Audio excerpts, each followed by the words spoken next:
जी, मेरा नाम वाजिद एहसास है और मैं एक तालिब इल्म हूँ। डॉक्टर साहब से मेरा ये सवाल है कि मैं पिछले 4 साल से रिलीजन को प्रैक्टिस नहीं कर रहा। मैं एक रिलीजियस पर्सन हूँ और मेरे तमाम मामलात अच्छे चल रहे हैं। यानी मैं एक तालिब इल्म के तौर पर एक अच्छा तालिब इल्म भी हूँ, एक बेटे के तौर पर एक अच्छा बेटा भी हूँ। दोस्तों के में जो मेरा एक मुआशरे में किरदार है या दोस्तों में है वो भी बहुत अच्छा है और मेरे तमाम मामलात भी ठीक हैं। मैं किसी से कुछ लेता हूं तो वक्त पर वापस करता हूं। जब मेरे मामलात ठीक हैं तो मुझे क्यों मजहबी होना चाहिए? एक ये है कि मुझे एथीस्ट होने का या इररिलीजियस पर्सन होने का क्या नुकसान है जो एक रिलीजियस पर्सन को नहीं है और उसको फ़ायदा है? ये मेरा क्वेश्चन है जाकिर साहब से। और मैं ये कहूँगा कि वो कोई मेटाफिजिकल आंसर ना दें, ऐसा कोई रैशनल आंसर दें जिसका अकल से और जिसकी अप्रोच रैशनल हो। Thank you very much. साहब, आपका नाम क्या है? वाजिद एहसास। वाजिद एहसास। आप मुसलमान हैं? I am not practising religion sir.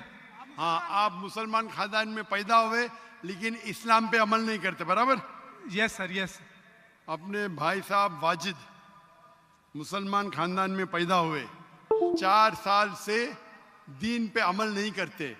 कहते हूँ कि मैं तालिब इल्म हूँ और मेरे मामलात बहुत अच्छे, मैं अच्छे काम करता हूँ, कुछ लेता हूँ तो टाइम पे वापस दे देता हूँ और बहुत खुश है, तो क्यों उसे दीन पे अमल करना चाहिए? अच्छा सवाल है भाई साहब। ऐसे तो बहुत से शख्स है जो बोलते मैं बहुत अच्छा हूं। कई शख्स है। अच्छा होना किसके मैयार से? आपके मैयार से। हमें अच्छा होना चाहिए खालिक के मैयार से। खालिक का मैयार क्या है? अच्छा होना वो जो ईमान रखता है, अमल सौलेहात करता है। वतवासौ बिल हक वतवासौ बिस सब्र। भाई साहब का सवाल है, लॉजिकल जवाब दो, लॉजिकल जवाब दो कि मैं 4 साल से दीन पे अमल नहीं कर रहा हूं, बहुत खुश हूं, जो चीज लेता हूं टाइम पे वापस करता हूं, तो आप साबित करो कि क्यों मुझे दीन पे अमल करना चाहिए। जो आप बोल रहे आप बहुत खुश है, वो मेरी खुशी के लिए काफी नहीं है। मैं जानना चाहता हूं कि कितने लोग को आपने सही रास्ते पे लेके आया आपके 4 साल में। कितने लोग आपको मानते? बोलिए मुझे। वाजिद भाई किधर है? वाजिद भाई जी जी सर। हाँ, कितने लोग आपको मानते 4 साल में? 5,000, 10,000, कितने लोग मानने लगे आपको? सर मुझे इससे कोई फर्क नहीं पड़ता, ना मेरी पर्सनल लाइफ पर, ना मेरी जो है एक इज्तमाही जो मेरी ज़िंदगी है मुआशरे में, कि मेरे ऊपर कितने लोग मानते हैं या मुझे कितने लोग अच्छा समझते हैं। ये है कि जो एक ज़ाब्ता सेट किया हुआ है सोसाइटी की जानिब से और एक अकल के जो तकाज़े हैं, यानी एक अकलियत का तकाज़ा है कि मेरा मुआशरे में एक अच्छे इंसान का कैसे रोल हो सकता है और या मेरा इंडिविजुअल का एक मुआशरे में अच्छा रोल कैसे हो सकता है, तो उस तरह मेरा एक अच्छा रोल है। मैं आपसे ये कहता हूँ कि कोई एक ऐसा रैशनल कोई अप्रोच हो, रैशनल एविडेंस हो, रैशनल आंसर हो जिसकी वजह से मुझे रिलीजन को प्रैक्टिस करना चाहिए, जो मैं नहीं कर रहा। आप जो बोल रहे अकलियत के हिसाब से, अकलियत जो इंसान समझती है हमेशा सही नहीं होता। आपको पता है, पहले दुनिया लोग समझते चपटी है। सैकड़ों साल, हजारों साल पहले लोग समझते थे दुनिया चपटी है। जी सर, बिल्कुल ये है कि अब एवोल्यूशन हो रही है ना। भाई साहब अभी आपका सवाल खत्म हो गया, मेरा जवाब सुनिए आप। जी जी जी। ये डिबेटिंग सेशन नहीं है, समझे आप? ये रैशनल आप समझते नहीं। जब सिंपल समझ नहीं सकते आप बोलते आप बहुत एकदम क्या बोलते कंटेंट है। आप इतना नहीं समझ सकते क्या कंटेंट है। आपको सवाल देने का मौका दिया गया है, अभी मेरा जवाब सुनिए। हर इंसान अपने दिमाग से समझता है वो सही है। वो चोर भी अपने दिमाग से सही है समझता है। वो चोर जो चोरी करता है, वो अपने दिमाग से सही समझता है। आप मुझे एक पॉइंट बताओ। एक चोर है, मान लो मैं चोर हूं, मैं चोरी करता हूं, करोड़ों रुपए लोग की चोरी करता हूं। आप एक रैशनल पॉइंट बताओ कि मैं गलत हूं और मैं चोरी छोड़ दूंगा। एक। चलो भाई साहब, वाजिद भाई जवाब दो। मैं दुनिया का सबसे बड़ा चोर हूं, जी, जी। करोड़ों रुपए चोरी करता हूं। आप एक रैशनल पॉइंट बताओ कि मैं गलत हूं और चोरी छोड़ दूंगा। जी सर, उसकी वजह ये है कि आप अगर चोर हैं और चोरी करते हैं तो आप गलत इसलिए हैं कि आपके अमल से लोगों की जिंदगियों पर जो है मंफी असरात पड़ रहे हैं। मुझे आप क्या चोरी फर्क करते- पड़ता है लोग क्या समझते हैं, मैं तो खुश हूं ना, चोरी करके रोज रॉय खरीदता हूं। नहीं, मुझे सर- क्या, आपको जब मेरे की जरूरत, आप थोड़ी देर पहले पूछे, मुझे मुझे फर्क नहीं पड़ता लोग क्या मेरे में, मैं खुश हूं। उसी तरीके से आप लॉजिक पे बात करो, लोग क्या सोचते बात मत करो। मैं तो ये पूछता हूं, आप मुझे मंतिक से, लॉजिक से एक पॉइंट बताओ कि मैं गलत हूं और चोरी छोड़ दूंगा। ये मत बताओ लोग को तकलीफ होती, मुझे क्या फर्क पड़ता है, मुझे तो अच्छा है ना। मैं चोरी खरीदता हूं, रोज रॉय खरीदता हूं, बंगला खरीदता हूं, क्या गलत है? लोग को तकलीफ होती, मुझे क्या फायदा, मुझे क्या नुकसान उससे, आपको नुकसान है। आप ये बताओ मेरा नुकसान क्या है, एक दो नहीं। सर, सर, आप ये मुझसे मेरे ख्याल में पूछ रहे हैं कि आप खुश हैं, लेकिन मैं ये, अच्छा मैं आपसे ये सवाल करता हूं कि मेरे सवाल मत रिलीजन कीजिए, को मेरे सवाल का जवाब दो। मेरा सर यही सवाल है। एक लॉजिकल पॉइंट बोलो साबित करने के लिए। मैं दुनिया का सबसे बड़ा चोर हूं, करोड़ों अरबों रुपए चोरी करता हूं, मैं बहुत खुश हूं। लोग को तकलीफ होती गए बाढ़ में, मुझे तो तकलीफ नहीं हो रही है। इसको बोलते सेल्फ सेंटर्ड। इससे आपने क्या बोले, मैं खुश हूं, मुझे दुनिया की फिक्र नहीं, उसी तरीके से मैं खुश हूं, तो आप क्या बोलेंगे मैं अच्छा इंसान हूं? आपकी लॉजिक किधर गई? एक चीज बताओ, एक दो नहीं, सिर्फ एक। सर, मेरे अमल से, मेरे रिलीजियस होने से आपके मुआशरे पर अमल गलत की असर बात नहीं कर पड़ता। रहा हूं मैं, मेरी चीज की बात कर रहा हूं भाई साहब। आप अगर आपकी जवाब नहीं मिसाल दे और सकते तरह की तो है। बोलो, मैं जवाब नहीं दे सकता हूं। आप मुझे एक चीज लॉजिकल बताओ जो मेरे लिए नुकसानदार है। अच्छी बात है, मैं चोरी कर रहा हूं, मुझे दुनिया की फिक्र नहीं, मुझे मेरी अपनी फिक्र है। एक लॉजिकल बताओ। आप 4 साल से कर रहे हैं, मैं 10 साल से कर रहा हूं। आप तो, आपकी हालत देख के मुझे अफसोस हो रहा है, मेरी हालत तो बहुत अच्छी है भाई। मेरे पास अरबों रुपए का घर है, अरबों रुपए की गाड़ी है मेरे पास, नौकर चाकर है। आप तो सिर्फ तालिबे इल्म है भाई, कौन अच्छा आप या मैं? इसीलिए लॉजिक, आप ऐसा बोले क्या मुझे दुनिया की फिक्र नहीं, तो मैं आपसे अच्छा ना। अगर दुनिया की फिक्र है और मंतिक से सोचो जो जवाब है, नहीं मुझे बाकी लोग की फिक्र है, मैं खुश हूं, तो हर गलत आदमी बोलेगा मैं खुश हूं, आपके पास जवाब ही नहीं रहेगा जैसे आप बोल रहे। मंतिक से सोचे तो मेरे कई तकरीर है। मंतिक से सोचे तो आदमी खुश कौन है? लोग को अभी आपके जवाब पे आता हूं मैं। आपने जो डायलॉग मारे ना, मुझे लोग की फिक्र नहीं, उसमें तो फंस गया। एक बता नहीं सके मुझे, एक, और बताएंगे भी तो उसका आप बोलेंगे पुलिस पकड़ेगी, पुलिस मेरे खीसे में, मैं सबसे बड़ा माफिया है, कौन अटैक करेगा, मेरे पास पीछे पे बॉडीगार्ड है। मेरी पूरी तकरीर है इसके ऊपर। अभी मैं आता हूं आपके सवाल पे। लोग अक्सर समझते हैं कि पैसे से अमन मिलता है। आपको पता है कि जितने दुनिया में टॉप 10 रिचेस्ट मैन हैं, 10 में से 8 का तलाक हो चुका है, टॉप 5 में सबका तलाक।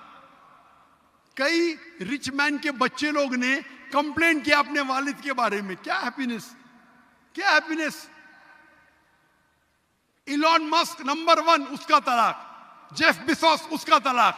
बिल गेट्स उसका तलाक। Richest man, $100 billion, $150 billion, $200 billion. क्या फायदा?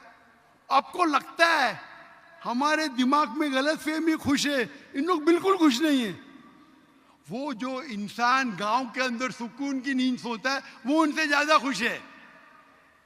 और ये दुनिया, आपने मेरी तकरीर शायद सुनी ही नहीं, अगर सुनी होती तो ये बात ही नहीं बोलते थे आप। मेरे तकरीर में मैंने कहा हूं कि ये दुनिया हमारे लिए इम्तिहान है आखिरत के लिए। आप जब आखिरत में मानते ही नहीं तो आपको क्या पता? अगर मंतिक से सोचेंगे, लॉजिक से सोचेंगे, तो आपको पता होगा कि इस दुनिया का खालिक एक है। आप मेरी वीडियो कैसेट सुनिए, डज गॉड एग्जिस्ट? वाजिद भाई, वाजिद का मतलब क्या? आपका नाम क्यों नहीं बदलते आप? वाजिद का मतलब क्या? पाने वाला सर, क्या? पाने वाला। पाने वाला। क्या पाया आपने? सर मैंने 4 साल पहले पाया। हाँ, अभी अभी छोड़ दिए तो नाम तो बदलो। लोग को धोखा क्यों दे रहे? सर ये मेरी सोसाइटी से मुनासबत रखता है, लेकिन आपने मेरे सवाल का जवाब नहीं दिया सर। एटमोस्ट रिस्पेक्ट के साथ सर, मैं वही तो बोल रहा हूं मैं ना, मेरे सवाल का जवाब के लिए मेरे तकरीर सुनो। Does God exist? सर वो एक और सुनिए मौजू है, सुनिए मैं सुनिए उस सुनिए तरफ सुनिए, नहीं जा रहा। ये बहस नहीं हो रही है। आपका सवाल खत्म हो, जवाब दे रहा हूं मैं। आप ये मानने के लिए डज गॉड एग्जिस्ट, जो लोग खुदा में नहीं मानते वो साबित ही नहीं कर सकते चोर गलत है। अभी मैं आपको साबित करता हूं। जो लोग, आप कुछ भी बोलो, आप बड़े चोर है, आपको पुलिस पकड़ेंगे, पुलिस मेरे खीसे में। आपकी कोई दूसरी चोरी करेंगे, आपका चोरी कोई कर नहीं सकता, मेरे पास बहुत बड़ी गार्ड है। सिर्फ एक ही लॉजिक से आप उस चोर को गलत साबित कर सकते हैं। अगर मैं मुसलमान हूं और मुझे कोई चोर कहता है कि मैं सबसे बड़ा चोर हूं, मैं खुश हूं, मुझे एक लॉजिक बताओ कि गलत है और मैं छोड़ दूंगा। मैं उससे पूछूंगा, अगर तुम्हारे साथ कोई नाइंसाफी होगी तो आप चाहेंगे कि इंसाफ हो? भले आपके साथ कोई चोरी नहीं कर सकता है, मान लो, लेकिन आपके मां के साथ इसने गलत हरकत की है, आप नहीं चाहेंगे कि उसको सजा मिले? आपके बहन के साथ कोई गलत हरकत करता है, आप नहीं चाहेंगे उसके साथ सजा हो? ये दुनिया में आप मिसाल लो हिटलर की। हिटलर ने 6 मिलियन 60 लाख लोगों का कत्ल किया। आपकी पुलिस अगर हिटलर को पकड़ेंगी क्या सजा दे सकती है? मैक्सिमम उसको जला सकती है। एक के बदले एक 59 लाख 5,999,000 अब भी उस पर अदल्य होता है। आप अगर हिसाब किताब करेंगे तो इनजस्टिस है। आप हिटलर को पकड़ेंगे, आपकी लॉजिक क्या सजा दे सकती है उसको? बोलो, क्या सजा दे सकती है? मान लो हिटलर को आपने पकड़ा, उसने 60 लाख लोग को जिंदा जलाया, आपकी लॉजिक क्या कहती है? क्या सजा मिल सकती है उसको? बोलो बोलो वाजिद भाई। सर आप मेरा असल सवाल में- का दो, हिटलर को आज पकड़ेंगे, आपकी लॉजिक क्या सजा दे सकती है उसको? सर जो भी कानून के दायरे में उसे सजा दी जाएगी। हिटलर का अमल और है, मेरे सवाल का उससे ताल्लुक नहीं अरे है। मेरे सवाल का जवाब देंगे तो आपको मालूम पड़ जाएगा। मेरा सवाल ये है, आप लॉजिक आदमी है ना, अगर हिटलर को पकड़ेंगे तो उसको सजा मिलना चाहिए ना दुनिया में?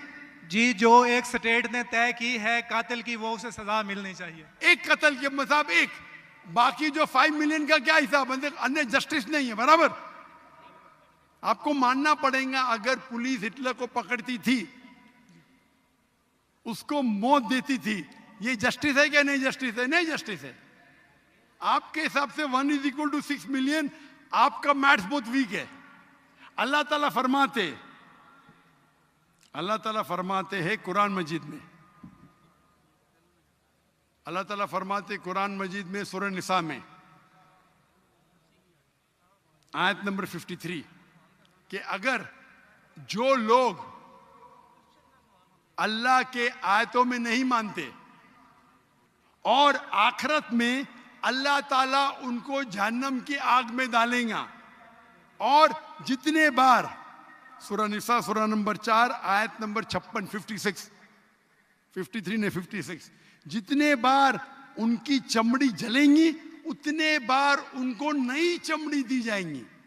आज साइंस कहती है कि दर्द होने के लिए चमड़ी के अंदर पेन रिसेप्टर है, पहले नहीं पता था। अगर आपको सीवियर बर्न इंजरी होती है तो डॉक्टर लेता है सुई और टोचता है। अगर आपको दर्द होता है तो डॉक्टर खुश है, यानी डीप इंजरी नहीं है। अगर आपको दर्द नहीं होता है डॉक्टर को अफसोस होता है, डीप बर्न इंजरी। आपकी एहसास के पेन रिसेप्टर्स मर गए। तो अल्लाह ताला फरमाते हैं कि जो लोग अल्लाह के खिलाफ है और अल्लाह का कहना नहीं मानते, अल्लाह ताला उनको दोजख की आग में डालेंगे और जितने बार उनकी चमड़ी जलेंगी उतने बार नई चमड़ी देंगे ताकि वो दर्द का एहसास कर सके। तो अल्लाह ताला आखिरत में हिटलर को 6 मिलियन टाइम 12 मिलियन टाइम भी जला सकता है। ये अदल हुआ कि नहीं? हाँ कि नहीं? हमारे दुनिया में अदल हो ही नहीं सकता। तो इसीलिए चोरी खराब है तब मानेगा जब उसको मालूम पड़ेगा आखिरत है, हमारा खालिक है। विदाउट आखिरत आप साबित ही नहीं कर सके चोरी करना खराब है, बलात्कार करना, जिना बिल जब्र करना हराम है। आप साबित ही नहीं कर सकते।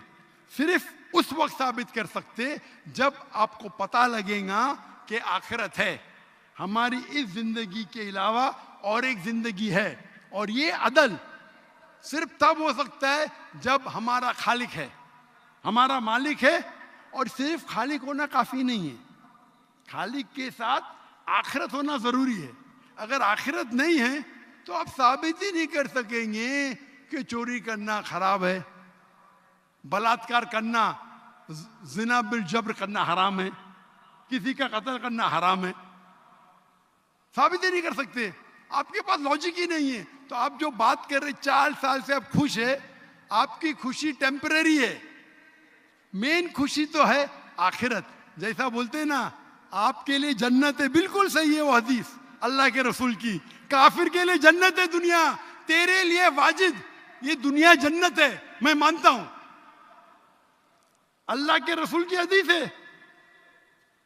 अगर तू कहता है कि तू इस्लाम छोड़ दिया मतलब काफिर है, मुर्तद है, बराबर की नहीं? और डंके की चोट पे ऐलान कर रहा है, शर्म भी नहीं आती। एक तो गलती करता है, डंके की चोट पे ऐलान करता है। अल्लाह के रसूल फरमाते तेरे लिए ये दुनिया जन्नत है, हमारे लिए कैद है। आखिरत में दोजख में जब जाएगा, अंगार लगेंगी पांव पे तो ब्रेन विल बॉइल, भेजा उबलेगा। ये हदीस बिल्कुल वाजिद भाई, मेरी दरखास्त है आप कुरान तर्जुमे से पढ़िए और उसके ऊपर तदब्बुर करो। अब भी मौका है, अब भी मौका है समझ जाने का। डंके की चोट पे कहते कि 4 साल से मैं खुश हूं। जिस तरीके से अल्लाह के रसूल फरमाते, ये हदीस तुम पे हूबहू फिट होती है। मेरी दरखास्त है कि कुरान मजीद को समझ के पढ़ो और हर आयत को समझ के पढ़ो, वो जबान में जो जबान पे आपको महारत है। और मैं दुआ करता हूं अल्लाह से कि अल्लाह तुमको हिदायत दे।